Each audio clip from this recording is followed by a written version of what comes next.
význam tohto typu protestu bol v tom, že jednak môžeme takýmto spôsobom štrajkovať veľmi dlho,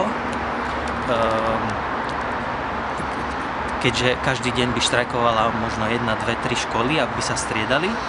A zároveň by sme tým neukrátili svojich žiakov. Keby sme štrajkovali nepretržite celý mesiac, tak by dostali to učivo, ktoré sa potrebujú naučiť, písomky, známky a tak ďalej. Čiže zároveň sa mohlo ako keby učiť normálne viac menej.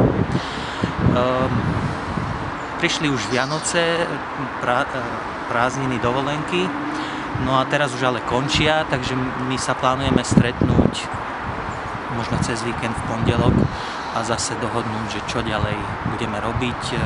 Vôľa je pokračovať v protestoch, je viacero tých nápadov, ale musíme sa na nich najskôr dohodnúť. Čo je také potešujúce a nádejné je, že vlastne pred tými Vianocami odborári ako keby znovu chytili druhý dých po tom, čo sme my išli do toho štafetového štrajku. Vyhlásili, že bola to chyba prerušiť ten štrajk a že mohli aj oni vlastne iniciatívne zorganizovať niečo takéto, jak tie štrajkujúce školy urobili. A v posledný pracovný deň, alebo vyučovací deň pred prázdninami, zástupca odborov prevzal štafetový kolík od poslednej štrajkujúcej školy, čím dal taký signál, že snáď v novom roku by sme mohli spoločnými silami pokračovať v týchto protestoch. Čo vy hovoríte na to, že by ako forma štrajku, že by sa prestali niektoré z tých papierov vypisovať ako triedna kniha, neviem čo všetko možno tam ešte je. No, mne sa tá myšlienka veľmi páči a to je vlastne aj jedna z tých možností, nad ktorými budeme uvažovať, že ako pokračovať v protestoch. Takže ja si myslím, že to je veľmi dobrý nápad. A teda zvlášť aj tá jeho časť, že by to bol permanentný protest a že by sa vlastne tým navždy tá zbytočná byrokracia odbúrala. Čiže ja s tým súhlasím, lebo tá byrokracia je zaťažujúca, proste nezmyselne tráviť hodiny nad papiermi a nesmiete to zaškrtnúť z hora dole, ale z dola hore a proste takéto blbosti. Učiteľ by mal svoj čas tráviť tým, že skvalitňuje tie hodiny, pripravuje si ich poriadne a na to potrebuje čas. A to je problém aj toho nedostatočného ohodnotenia učiteľov, keďže mnohí učitelia proste nevyžijú z tých platov, musia si zháňať po škole druhé práce. Niektorí robia, ja neviem, taxikárov, kuriérov, prekladateľov. Niektoré učiteľky dokonca chodia upratovať, aby si proste, lebo nevyžijú z toho. A ten čas, ktorý venujú týmto druhým prácam, keby boli dobre zaplatení za svoju učiteľskú prácu, tak by venovali tomu, aby svoje hodiny lepšie pripravili, proste kreatívnejšie tie hodiny robili. To všetko vyžaduje čas. Dobrá hodina sa nedá spraviť za 5 minút. Keď máte 45-minútovú hodinu odučiť a chcete ju robiť kvalitne, tak minimálne rovnaký čas potrebujete na jej prípravu. Keď učitelia musia zarábať popri tom niekde inde alebo vyplňovať nejaké nezmyselné papiere, tak proste to potom nemôže byť tá hodina taká kvalitná, ako by bola. Čiže tým platom. Ono nejde len o to, aby sa učitelia akože mali lepšie, ale potom aj tie hodiny sú lepšie.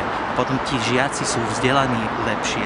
Čiže ja myslím, že najmä rodičom by malo záležať na tom, aby požiadavky učiteľov boli splnené, pretože sú to tam, ide o ich deti, hej. Čiže a ja som rád, že mnohí rodičia nás aj podporujú v tomto. Aj na našej škole vydali vyhlásenie, kde nás podporujú na mnohých ďalších školách. Možno by bolo dobre, keby aj oni aktívnejšie do toho vstúpili, pretože vláda si možno povie, že čo učitelia, však budeme ich ignorovať, ale vláda nemôže ignorovať všetkých rodičov na Slovensku. Končili sviatky a minister školstva mal rôzne vyjadrenia. Ako ich vy vnímate? No, vyjadrenia ministra Čaploviča vnímame veľmi nešťastné. Jednak Nerozumiem tomu, prečo zrovna v čase Vianoc sa rozhodol takto zaútočiť na učiteľov, ktorých on by mal zastupovať, obhajovať vo vláde, a počas Vianoc človek, ktorý mal pozdvihnúť stav učiteľov vyššie, nás naopak pošliapal a dehonestoval. Takto to cítime. Proste tie jeho vyjadrenia o tom, že máme dovolenky, pričom to nie sú či prázdniny, pričom to je dovolenka normálna, že ich máme príliš veľa, na druhej strane my si ich nemôžeme vybrať, kedy chceme, proste je to stanovené v lete, kedy sú všetky dovolenky najdražšie, my si teda nemôžeme ísť mimo sezónu za lacnejší peniaz, niektorí tým pádom nechodia nikam, sedia doma, lebo na tie drahé dovolenky nemajú. Vraj máme odmeny okolo 700 eur. Nepoznám učiteľa, ktorý dostal odmenu 700 eur, nepoznám takého. Ja neviem, o kom hovorí, čo riaditelia ich dostávajú, prečo hovorí o riaditeľoch, alebo kto dostáva tie odmeny. Pán minister hádže čísla hore-dole, že máme štrajkovať cez prázdniny a cez dovolenky, a ako ja neviem, čo si myslí, že sme hlupáci. Ako toto je naozaj také uražajúce, že ja neviem, čo on chce. Veľmi nás mrzí táto štvavá kampaň z jeho strany.